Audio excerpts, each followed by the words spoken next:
Hello,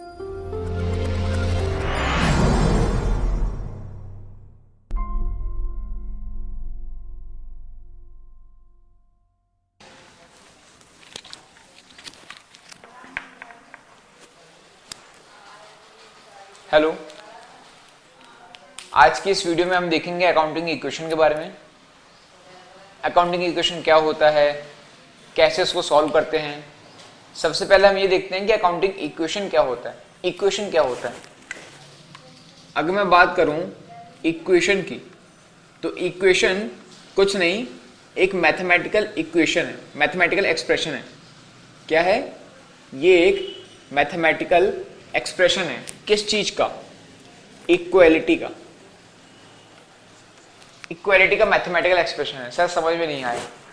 हम accounting equation के अंदर ये देखते हैं, इस बात को जज करते हैं ट्रांजैक्शन के आधार पे कि क्या हमारे एसेट्स लायबिलिटी और कैपिटल के बराबर है। हमें ये देखना पड़ता है। अकाउंटिंग इक्वेशन बस ये सीखने वाले हैं। फिर भी मैं मानता हूं कि आप लोग को अभी भी समझ में नहीं आ रहा है, तो मैं थोड़ा और अच्छे से बताता हूं। आप लोगों ने अकाउंटिंग की थ्योरी पढ़ी होगी, उम्मीद करता हूं। तो उसके अंदर एक कॉन्सेप्ट है।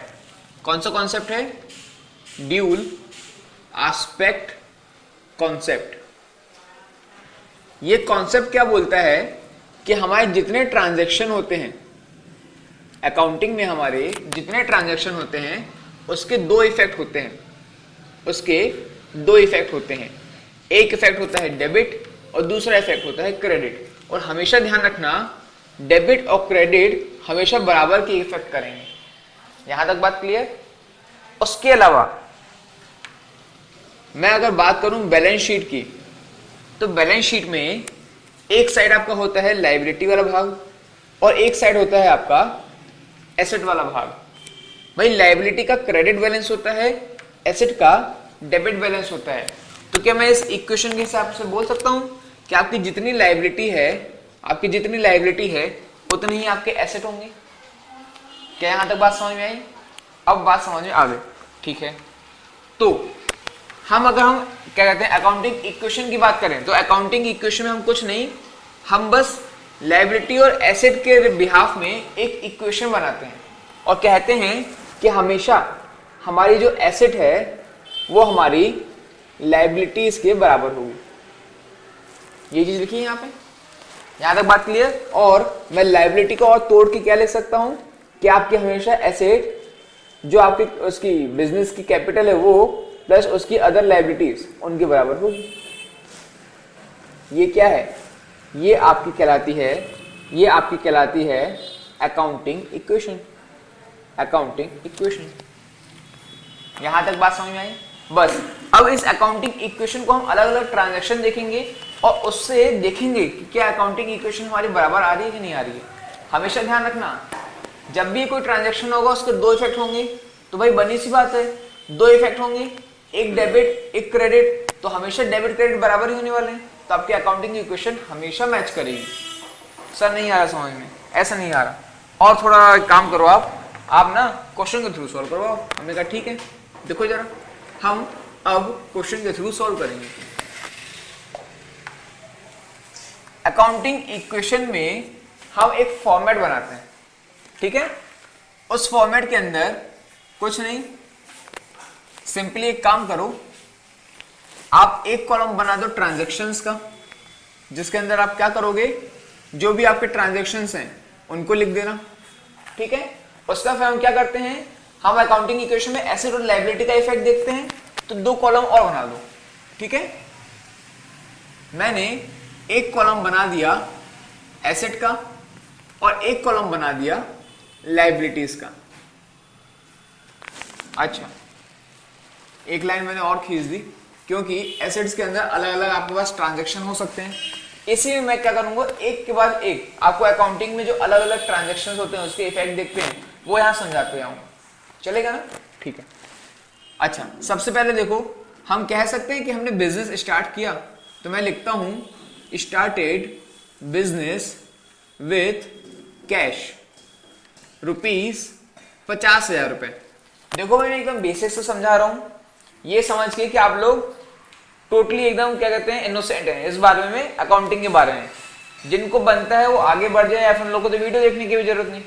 और हालांकि अगर आपको इसमें आपको समझ में आ जाता है तो प्लीज मुझे नीचे कमेंट बॉक्स में जरूर बताइएगा कि आपको समझ में आया कि नहीं आया, कहाँ ऐसा पॉइंट है जहाँ पे आपको समस्या जा रही है, क्या कोई और वीडियो मेरे को बनाना चाहिए क्या, ठीक है।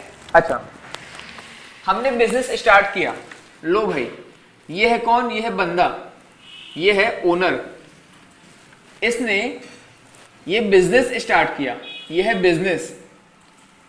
क्या किया इसने, ओनर ने एक बिजनेस एंटिटी कॉन्सेप्ट है उसके हिसाब से ओनर ने बिजनेस को कैपिटल दिया। हम ध्यान रखना हमेशा अकाउंटिंग करते हैं बिजनेस के नजरिए से। हम कौन है, मैं हूं बिजनेस, ओनर ने मुझे पैसा दिया, ठीक है। अब बताओ बिजनेस अगर कोई दूसरा बंदा है तो बिजनेस के दिमाग में टेंशन आ गई, एक रिस्पॉन्सिबिलिटी आ गई, यार ये पैसा किसका है, ओनर का है, उसको कभी ना कभी वापस करना पड़ेगा। बात क्लियर। तो बिजनेस के लिए कैपिटल क्या है, बिजनेस के लिए कैपिटल लायबिलिटी है। दूसरी बात, ओनर ने मुझे क्या दिया, पैसा दिया है, मैंने ओनर से पैसा लिया था ना, तो अल्टीमेटली मेरे पास क्या कैश आया कि नहीं आया, तो बिजनेस के पास कैश आ गया। और कैश क्या होता है, कैश मतलब प्रॉपर्टी, एसेट। ये बात क्लियर। देखें दो इफेक्ट हुए, क्या क्या, एक तो आपका कैश बढ़ा, वहीं आपका कैपिटल भी बढ़ गया। इसका मैं इफेक्ट लिखूं, देखो जरा, एसेट में मेरे पास एसेट के रूप में एक आया कैश, ठीक है, और वहीं लायबिलिटी के रूप में मेरे पास आ गया कैपिटल। कितना कितना, कैश आया मेरे पास 50,000, तो मैंने प्लस 50,000 लिख दिया, वहीं कैपिटल भी मेरे पास बढ़ गया कितने से, 50,000 से, तो मैंने प्लस 50,000 लिख दिया। क्या यहां तक बात समझ में आई? उम्मीद करता हूं बात समझ में आ गई। आगे देखते हैं। अच्छा सर अब क्या करें, अब एक काम करो, इसको एक लाइन खींच दो। हालांकि कई क्वेश्चंस की बुक में लाइन बाद में खींचते हैं, मैं पहले खिंचवा दे रहा। ये अपने आप में एक क्या हो गई, ये अपने आप में एक न्यू इक्वेशन हो गई, ठीक है। हो सकता है आपको छोटा छोटा दिखे तो मैं थोड़ा सा बड़ा लिख देता हूं। न्यू इक्वेशन, मेरे पास ब्लू पेन नहीं, इसी से कर दो फिलहाल। न्यू इक्वेशन क्या है, कैश 50,000 और फिर कैपिटल 50,000। चलो अभी इसके बाद मैंने कहा मैं एक और ट्रांजेक्शन करता हूं, मेरे पास पैसे आ गए, मेरे पास 50,000 रुपए रखे, अब मुझे बिजनेस स्टार्ट करना है। अब मुझे फर्नीचर की जरूरत पड़ेगी, मैं गया एक दुकान में, मिस्टर ए की दुकान है, राज की दुकान है, कोई एक मिस्टर राज है उसकी दुकान है, उसकी दुकान में गया, मेरे को एक फर्नीचर पसंद आया, मैंने कैश निकाला उसको दिया, उसके यहाँ से फर्नीचर ले आया। मैं एंट्री क्या करूं, मैं लिख दूं परचेज फर्नीचर, मैंने फर्नीचर परचेज किया फ्रॉम राज इन कैश। ध्यान रखना मैं इसके बारे में बात करने वाला हूं, इन कैश ₹20,000। यहां कई केसेस आ सकते हैं। फॉर एग्जाम्पल मैंने परचेज किया फ्रॉम मिस्टर राज, किसमें, इन कैश। भैया अगर मैंने पैसों में लेन देन किया है तो क्या मुझे उस राज का नाम याद रखना पड़ेगा क्या, नहीं, मैंने कैश दिया, सामान लिया, बात खत्म। बात क्लियर। वहीं अगर मैंने परचेज किया मिस्टर राज से, क्वेश्चन में कुछ और नहीं बोला गया है, तो मैं क्या एज्यूम करूंगा, कह सकते हो कि मैं ये एज्यूम करूंगा कि मैंने मिस्टर राज से उधार में सामान खरीदा है, इसलिए मुझे ध्यान में रखना पड़ेगा कि कभी ना कभी मुझे पैसे मिस्टर राज को देने हैं, इसलिए मैं इसका नाम ध्यान रखूंगा। सर ये बात यहाँ पे फिट नहीं बैठ रही, आप रुक जाओ, इसके ऊपर भी एक क्वेश्चन करवा देता हूँ। फिलहाल में हमने क्या कहा, हमने परचेज किया फर्नीचर किससे, मिस्टर राज से, पैसों में, तो अल्टीमेटली मेरी जेब से पैसा गया कि नहीं गया, बिल्कुल गया सर। तो लो कैश मैंने क्या किया, -20,000 कर दिया, और उसके बदले आया क्या, उसके बदले मेरे पास फर्नीचर ही आया ना। फर्नीचर क्या होता है सर, फर्नीचर एसेट होता है, एसेट लिख दो। एसेट में ही कैश जो है कन्वर्ट हो गया किसमें, फर्नीचर में, ठीक है। तो आपके पास फर्नीचर आ गया प्लस 20,000। लो भाई ये मैंने क्या लिख दिया, ये मैंने आपकी एक न्यू इक्वेशन बना दी। अब कैश आपके पास कितने आ गया, 30,000 रुपए, फर्नीचर कितना आ गया, 20,000 रुपए, कैपिटल कैसा है जैसा कि तैसा 50,000 रुपए। सर कैपिटल में फर्क क्यों नहीं पड़ा, भाई हम क्या देख रहे हैं, ट्रांजैक्शन में कहीं ना कहीं इफेक्ट जरूर होगा, पर ये जरूरी नहीं है कि जितने पॉइंट है सब में इफेक्ट हो। यहाँ पे क्या हुआ, एक एसेट गया तो दूसरा एसेट आया, बात क्लियर। तो मैंने यही किया, ट्रांजैक्शन का इफेक्ट दिखा दिया। कभी ना कभी कोई ऐसा इफेक्ट होगा जहां कैपिटल का नीचे पॉइंट आने वाला है, तो मैं वो बता दूंगा। अच्छा, इसको हम क्या कहेंगे, इसको हम कहेंगे न्यू इक्वेशन। हमेशा ध्यान रखना, ये जो आपकी न्यू इक्वेशन है ये हमेशा बराबर होगी। जैसे कि 30,000 प्लस 20,000 मिला के कितना होता है, 50,000। देखो वो लाइबिलिटी के बराबर है। आपकी accounting equation asset equal to capital plus liability पूरी हो रही है कि नहीं, यहाँ पे देखो यार, 50,000 50,000। उम्मीद है क्लियर है, ठीक है सर, आगे बढ़े जाते हैं। इसी का एक और पॉइंट लेता हूं, हमने परचेज किया क्या, फर्नीचर, ठीक है, कहां से, फ्रॉम मिस्टर मोहन, बस, और मैंने कुछ नहीं लिखा। भैया मैं दुकान में गया मोहन के, क्या मैंने मोहन को पैसा दिया, ऐसा कहीं कुछ लिखा गया है क्या, नहीं लिखा है। मैं क्या एज्यूम करूंगा, मैंने मोहन से उधार में सामान लाया। अब बताओ, मेरे ऊपर एक टेंशन बढ़ गई, एक जिम्मेदारी आ गई कि मोहन को आज नहीं तो कल, कभी ना कभी तो मेरे को पैसा देना पड़ेगा। वो मेरा तो क्या हो गया, लायबिलिटी बन गया कि नहीं। किस नाम से, हमें बिजनेस को जिन लोगों को पैसा देना होता है उनको हम कहते हैं क्रेडिटर, और बिजनेस को जिनसे पैसा वसूलना होता है, ध्यान से सुनना, बिजनेस को जिनसे पैसा वसूलना है वो हो गया डेटर, बिजनेस को जिसको पैसा देना है वो हो गया क्रेडिटर। मोहन कौन, मोहन को पैसा देना है तो वो हो गया क्रेडिटर। एंट्री क्या होगी, फर्नीचर तो आया ना, कितने का आया, ₹5,000 मान के चलो, तो फर्नीचर आपके पास आ गया 5,000 का, ठीक है, प्लस आपके ऊपर लायबिलिटी बढ़ी। मोहन क्या है, टेंशन, लो भैया यहाँ पे लायबिलिटी में लिख दो क्या, क्रेडिटर्स। मैं लिख सकता हूं मैं, लेकिन नाम प्रेफर करूंगा, क्यों, क्योंकि पता नहीं कितने सारे लोगों से मैं उधार लेने वाला हूं, ठीक है। अच्छा आगे आओ, मोहन को लिखो यहाँ पे कितना, 5,000, लो भाई ये लिख दिया। ये आपकी बन गई क्या, यहाँ पे देखिए new equation, new equation. Cash जैसे कि तैसा आपके पास 30,000 है, और क्या, फर्नीचर हो गया आपके पास 25,000 का, कैपिटल जैसे कि तैसा 50,000 है, उसके बाद मोहन बन गया 5,000। देखो जरा, 30 plus 25 55,000, 55,000, and here capital plus Mohan 55,000। आपका asset equal to capital plus liability हो रहा है ना, बिल्कुल हो रहा है, खत्म। और देखें, बच्चे कंफ्यूज होते हैं गुड्स में, कहां कंफ्यूज होते हैं समझना, गुड्स, गुड्स क्या होता है, गुड्स मतलब सामान, वो सामान जिसको बेच के बिजनेस अपना गुजारा करते हैं। बात क्लियर हो गई है, गुड्स मतलब ऐसे मर्केंटाइल आर्टिकल और थिंग जिसको बिजनेस खरीदता है for the purpose of resale. यहां तक बात क्लियर हो रही है।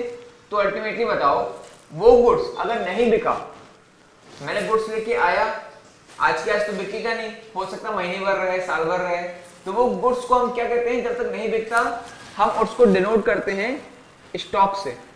किससे, स्टॉक से। अब चूंकि भाई हम बना रहे हैं एसेट और लायबिलिटी, तो हमारे पास जो स्टॉक नहीं बिका हुआ है, हमारा जो गुड्स नहीं बिका वो स्टॉक बन गया, तो वो मेरे लिए क्या है, क्या वो मेरे लिए लायबिलिटी है कि एसेट है। आप खुद सोचें, मेरा गुड्स क्या है मेरे लिए, मेरी प्रॉपर्टी है कि नहीं है, हाँ सर प्रॉपर्टी तो है, तो मैं कहूंगा कि स्टॉक क्या है मेरा, एसेट है। अब मैंने गुड्स खरीदा ना, कहां लिखा नहीं क्या, मैंने लिख दे रहा, परचेज गुड्स, आपने परचेज किए गुड्स इन कैश ₹10,000, आपने 10,000 के गुड्स खरीदे। बात क्लियर। अल्टीमेटली मेरा इससे क्या हो रहा है, जब तक बिका नहीं है वो मेरा स्टॉक बन गया, मेरा स्टॉक बढ़ रहा है। यहाँ देखो मैंने कहीं स्टॉक लिखा है क्या, नहीं लिखा, तो एक काम करो, यहाँ पे एक स्टॉक नाम का अकाउंट और खोल दो। लो भाई स्टॉक मेरा बढ़ गया, स्टॉक आ जाओ, स्टॉक मैंने बढ़ा दिया 10,000 से, और मैंने स्टॉक कैसे लिया है, कैश से लिया है, पैसा दिया उसके बदले, मैं क्या करूंगा, ले भाई पैसा ले, स्टॉक दे, पैसा कम हुआ मेरे पास से, कैश मैंने लेस कर दिया कितना, 10,000। आपको समझ में आ रहा है कि नहीं आ रहा है? मेरे को भरोसा नहीं, हो सकता है शायद मैं कुछ ज्यादा तेज भगा रहा हूँ गाड़ी, बता देना, मैं कमेंट करके बताना कि अगर ज्यादा तेज भगा रहा हूँ तो अगली वीडियो थोड़ी स्लो बनाऊंगा। लो भाई, कैश आपका कितना बचा? 30,000 पहले था, 10,000 अभी दे दिया, आपके पास कैश बचा 20,000। फर्नीचर कितना? फर्नीचर जैसा कि तैसा 25,000। स्टॉक कितना? 10,000। ठीक है, कैपिटल में कोई इफेक्ट नहीं आया था तो कैपिटल आपका 50,000 और मदन आपका 5,000 बना हुआ है। हाँ जी, ये क्या है? ये आपकी न्यू इक्वेशन। अच्छा, अभी कहाँ कंफ्यूजन आएगी? स्टॉक। अच्छा, एक और बात, एक पॉइंट तो भूल ही गया। आपने क्या किया? गुड्स खरीदा हुआ है 10,000 का, इस गुड्स को आपने बेच दिया। कितने में बेचा? भाई बिजनेस कर रहे हो तो प्रॉफिट के लिए बेचोगे, मतलब कमाने के लिए ना, कुछ कमाने के लिए बेचोगे। तो 10,000 के सामान को आपने 14,000 में बेच दिया। ठीक है, मैं ये एक एंट्री लिख देता हूं। चलो भाई, 5वां पॉइंट, सोल्ड गुड्स ऑफ ₹10,000 इन 14,000। अब जरा एक बात ध्यान देना, हमें यहाँ पे एसेट और लायबिलिटी की बात करनी है। ठीक है,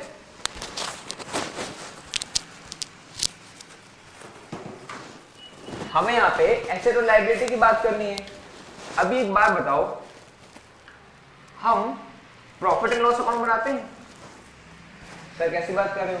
अरे भाई फाइनल अकाउंट में प्रॉफिट एंड लॉस अकाउंट बनाते हैं ना, ताकि प्रॉफिट या लॉस निकाल सके। हाँ सर बनाते हैं। उसमें क्या करते हैं? उसमें हम, हालांकि आप लोगों को अभी शायद तक पता नहीं होगा, फिर भी उसमें हम एक तरफ लिख देते हैं पूरे पूरे खर्चे, एक तरफ लिख देते हैं पूरी पूरी इनकम। ठीक है, इनकम ज्यादा है, खर्चा कम है, तो आपको निकल के क्या आएगा? प्रॉफिट निकल के आएगा। हाँ सर, यहां तक तो कोई समस्या नहीं। अभी इस प्रॉफिट को क्या करें? ये प्रॉफिट किसका हिस्सा है? क्या ये प्रॉफिट ओनर का हिस्सा नहीं है? जिस ओनर ने पैसा लगाया है इस बिजनेस में, ये प्रॉफिट उसी का है ना। तो आप कह सकते हो कि बैलेंस शीट में यहां पे जो कैपिटल आता है, कैपिटल मान के चलो शुरुआत में तो कितना, मान के चलो 10 लाख का कैपिटल था, प्रॉफिट हुआ समथिंग 1 लाख रुपए का, तो ओनर का पैसा इस कैपिटल में जोड़ नहीं जाएगा, मतलब ये जो प्रॉफिट है इस कैपिटल में जोड़ नहीं जाएगा, और आपका कैपिटल 11 लाख हो जाएगा। भाई ओनर बिजनेस करते ही क्यों है? ताकि वो अपनी कैपिटल बढ़ाए। यहां तक बात समझ में आ रही है? मैं आपको क्या समझाना चाह रहा हूं कि भाई कोई अगर खर्चा किया तो उससे आपका प्रॉफिट कम होगा, अगर कोई इनकम हुई तो उससे आपका प्रॉफिट बढ़ जाएगा। बात समझ आ रही है? अब इसको मैं यहाँ कोरिलेट यहाँ करता हूँ।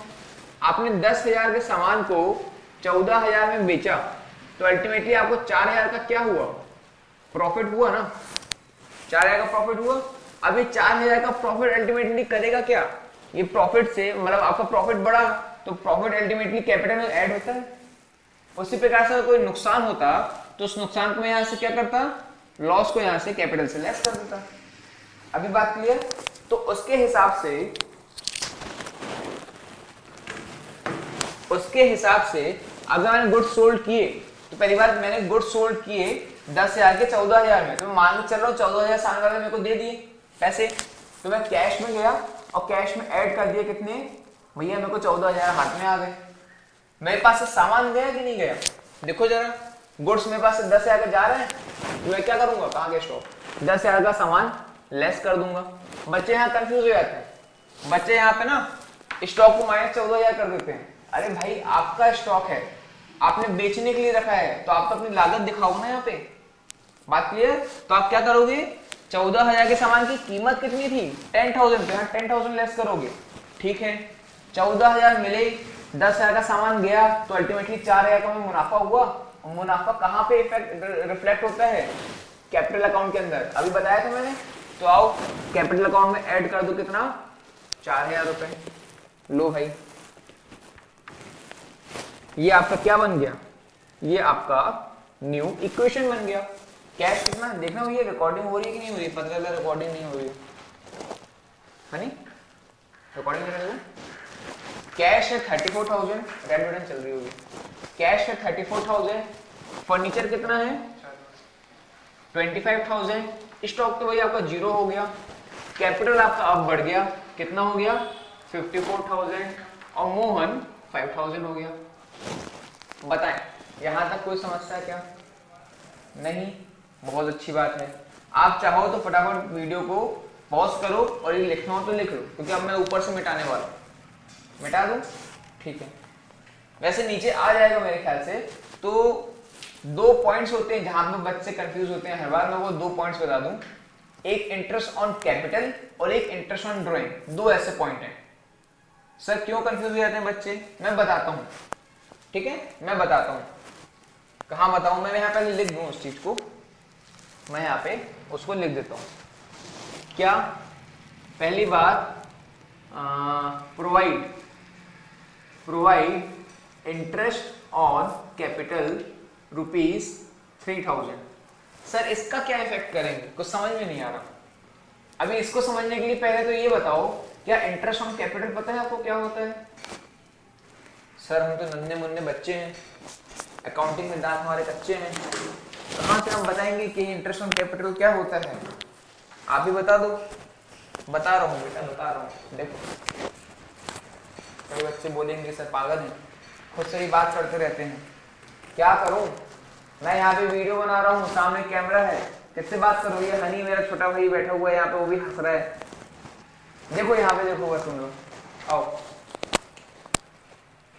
ये है ओनर, ठीक है, ये है बिजनेस। सर आपका हर बार का एक वो है नाटक है, डायग्राम बना लेते हो, अकाउंटिंग नहीं समझाते हो। समझो तो, ओनर क्या कर रहा है? बिजनेस को पैसा दे रहे हैं। ओनर जब बिजनेस को पैसा देता है तो हम उसको कहते हैं क्या? कैपिटल, ठीक है। अभी ओनर के मन में एक बात आई, वो सोचता है यार अगर मैं ये पैसा किसी बैंक में डाल देता तो कम से कम बैंक से मुझको इंटरेस्ट तो मिलता। बात क्लियर हो रही है? अगर ये जो पैसा मांगे चलो 10 लाख रुपए से डाला, 10 लाख रुपए बिजनेस में लगाया, तो कहते हैं 10 लाख रुपए अगर मैं बिजनेस में ना लगा के अपने बैंक में डाल देता तो कम से कम कुछ इंटरेस्ट तो आता। तो ये ओनर बिजनेस से कह रहा है, दोनों को अलग अलग मान के चलना। ओनर कह रहा है बिजनेस से, बिजनेस सुनो, ये 10 लाख जो मैंने तुम्हें दिए हैं ना, अगर ये पैसे मैं तुम्हें नहीं देता, मैं इसको अगर बैंक में लगा देता, कम से कम वो इंटरेस्ट तो देता। हाँ मैं मानता हूं कि तुम मेरे बिजनेस हो, मैंने रिस्क लेके बिजनेस में पैसे लगाए हैं, जो प्रॉफिट होगा जो लॉस होगा वो मेरा ही होगा, लेकिन उसके बदले उसके बावजूद मैं चाहता हूं कि आप मुझे इंटरेस्ट दो, ठीक है। बिजनेस ने कहा ओके आप मालिक, ठीक है। बिजनेस ने ओनर से कहा मैं आपको इंटरेस्ट दे दूंगा, किस चीज में? कैपिटल में, तो वो कहलाता है क्या? Interest on capital. सर कितनी आसान बात है, काहे कितना घुमाया? आप बात समझना। अभी हम अकाउंटिंग किसके हिसाब से करने वाले हैं? हम अकाउंटिंग करने वाले हैं बिजनेस के हिसाब से। बताओ, बिजनेस ने ओनर को पैसा दिया तो अल्टीमेटली बिजनेस के लिए वो नुकसान है। बिजनेस अलग है, ओनर अलग है। बिजनेस ने क्या किया? पैसा दिया किसको? ओनर को। इंटरेस्ट किसको दिया? ओनर को। तो बिजनेस के लिए वो क्या है? लॉस है। और कोई भी प्रॉफिट हो, कोई भी लॉस हो, हम उसका इफेक्ट कहां दिखाने वाले होते हैं? हम उसका इफेक्ट कैपिटल अकाउंट में दिखाते हैं। कोई दिक्कत तो नहीं? कोई दिक्कत नहीं। अभी एक बात बताओ, मैं जो ओनर से इंटरेक्शन करने वाला हूं, क्या मैं बिजनेस क्या करेगा? अपनी जेब से पैसे निकाल के पैसे देगा ओनर को? नहीं। कोई और होता तो हाँ ये करता। कोई मिस्टर राम है जिसने लोन दिया था, तो मैं उसको क्या करता? इंटरेस्ट का पैसा दे देता, कैश। लेकिन ये ओनर है, ओनर कैश नहीं लेता। ओनर अगर कैश ले लेगा तो वो ड्राइंग कहला जाएगा, ध्यान रखना। तो मैं ओनर का जो पैसा है उसके कैपिटल अकाउंट में ट्रांसफर कर देता हूं। बात क्लियर? इंटरेस्ट ऑन कैपिटल मैंने क्या किया? ओनर से कहा ओनर जी आपका कैपिटल अकाउंट कहां है? आपका कैपिटल अकाउंट ये है, चलो उसमें डाल दे रहा हूं। तो अल्टीमेटली इससे इंटरेस्ट ऑन कैपिटल से ओनर का कैपिटल अकाउंट क्या हुआ? इंक्रीज हुआ। बात समझ में आई? क्या कर रहा हूं मैं यहाँ पे? मैं यहाँ पे कैपिटल में एक बार लेस कर रहा हूं इंटरेस्ट ऑन कैपिटल, वहीं चूंकि कैपिटल ऐसे इंक्रीज हो रहा है तो वहीं एक और बार ऐड कर रहा हूं इंटरेस्ट ऑन कैपिटल। बात समझ में आई कि क्यों बच्चे कंफ्यूज होते हैं? उनको ध्यान नहीं रहता, वो लोग रट लेते हैं कि एक बार प्लस कर दो एक बार माइनस कर दो। हम कहते हैं कोई बात है ना, जब समझ में नहीं आए तो रट ही लो। लेकिन अगर जब मैं यहाँ बैठा हूँ समझाने के लिए तो मैं उम्मीद करता हूँ अब तो आपको समझ में आ गया होगा। बात क्लियर? तो अगर मैं इसका ट्रीटमेंट ये देखना है, लिखना है क्या? लिख लो, नहीं तो बैक हो जाना एक बार। चलो मैंने इसको यहां पे रखा और इंटरेस्ट ऑन कैपिटल 3000 प्रोवाइड किया, इंटरेस्ट ऑन कैपिटल 3000 प्रोवाइड किया। तो देखो कैपिटल में एक बार क्या होगा 3000, चूंकि वो फर्म के लिए लॉस है, बिजनेस के लिए लॉस है, वो लेस करेगा। वही उसने पैसा वो क्या किया कैपिटल अकाउंट में डाला, तो अल्टीमेटली उसको कैपिटल अकाउंट में ऐड भी करना पड़ेगा। ठीक है, ये लो मैंने यहां कर दिया। इससे हुआ क्या इफेक्ट, अल्टीमेटली वही एंट्री, यही न्यू इक्वेशन एग्जैक्टली दोबारा लिखा जाएगी।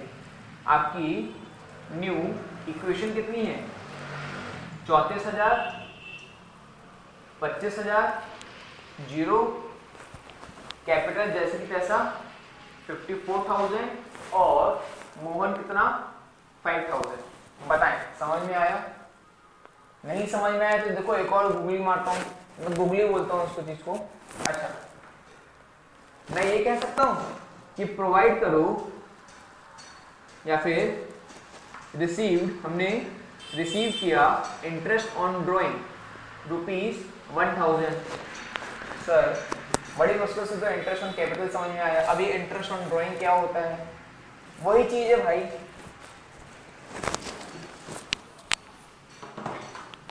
इंटरेस्ट ऑन ड्रॉइंग भी वही चीज है। ओनर ने पैसा दिया तो कहलाता है कैपिटल, उसके बदले बिजनेस इंटरेस्ट दे रहा है तो कहलाता है क्या इंटरेस्ट ऑन कैपिटल। कई बार आपने सुना होगा, आपके स्कूल में बताया गया होगा, अगर ओनर बिजनेस से पैसा निकाल लेता है किस लिए, पर्सनल यूज के लिए, तो उसको हम कहते हैं ड्रॉइंग। ठीक है, अभी बिजनेस कह रहा है ओनर से, ये लो बिजनेस आ गया, बिजनेस कह रहा है ओनर से भैया बड़ी मुश्किल से तो आपने पैसा दिया था, उस पैसे से मैं क्या करता हूँ किसी तरह मैनेज कर रहा हूँ अपना बिजनेस, आपने पैसा निकाल लिया, मेरे पास पैसों की कमी आ गई ना, मैं बड़ी दिक्कत में आ गया हूँ। एक काम करो, जब तक पैसे वापस नहीं डालोगे तब तक आप क्या करो, उस पर मेरे को इंटरेस्ट दो। हाँ जी, लॉजिक क्लियर हुआ कि इंटरेस्ट ऑन ड्रॉइंग क्या है, बिजनेस के लिए इनकम है, वहीं ओनर के लिए वो पैसा उसका जाना है। तो उसके हिसाब से आपको नहीं लगता कि बिजनेस क्या करेगा, बिजनेस इंटरेस्ट ऑन ड्रॉइंग को प्रॉफिट की तरह ट्रीट करेगा, तो अपने कैपिटल में उसको ऐड कर देगा। और वहीं ओनर जो है, ओनर उस चीज को अपना लॉस देखेगा, या फिर कह लो अपने कैपिटल को कम कर देगा। यहां तक बात क्लियर? ठीक है, इसको हटाएं। देखें बिजनेस क्या करेगा, बिजनेस अपने प्रॉफिट को, अपना उसके लिए प्रॉफिट है तो कैपिटल में 1000 ऐड कर देगा, और वहीं ओनर के लिए वो क्या है, एक तरह से उसके कैपिटल से कम हो रहा है पैसा, तो ओनर उस चीज को एक बार लेस कर देगा। अल्टीमेटली आपकी इक्वेशन वही आनी है। उम्मीद करता हूं आपको अकाउंटिंग इक्वेशन समझ में आ गया होगा, ज्यादा कोई दिक्कत तो है नहीं इसमें। क्लास का टाइम हो रहा है, मैं अकाउंटिंग इक्वेशन के जो मिसिंग फिगर्स वाले क्वेश्चंस होते हैं देखता हूं, अगर उसकी वीडियो बना पाया तो अभी बना दूंगा, नहीं तो मैं rules of debit and credit बनाने वाला हूं इसके बाद, थोड़ी देर बाद। ठीक है, अगर कोई समस्या आपको जा रही है तो ये मेरा व्हाट्सएप नंबर है, कॉल मत करना, सिर्फ व्हाट्सएप करना, और वो भी कब, अगर लग रहा है कि बिल्कुल ही समस्या जा रही है, नहीं समझ में आ रहा कहीं से, तो कॉल करना, नहीं तो कोई समस्या नहीं। हाँ, अगर आपको वीडियो अच्छा लगा तो अप्रिशिएशन के लिए मुझे इस वीडियो के नीचे कमेंट जरूर करें। कुछ लोग कह रहे थे कि वीडियो इंग्लिश में बनाएं, मैं कोशिश करूंगा, जैसे मैं इसका इंग्लिश वर्जन तैयार करूंगा इस वीडियो के नीचे डिस्क्रिप्शन बॉक्स में उसकी लिंक डाल दूंगा। ठीक है, तब तक के लिए thank you. Please like, subscribe and share.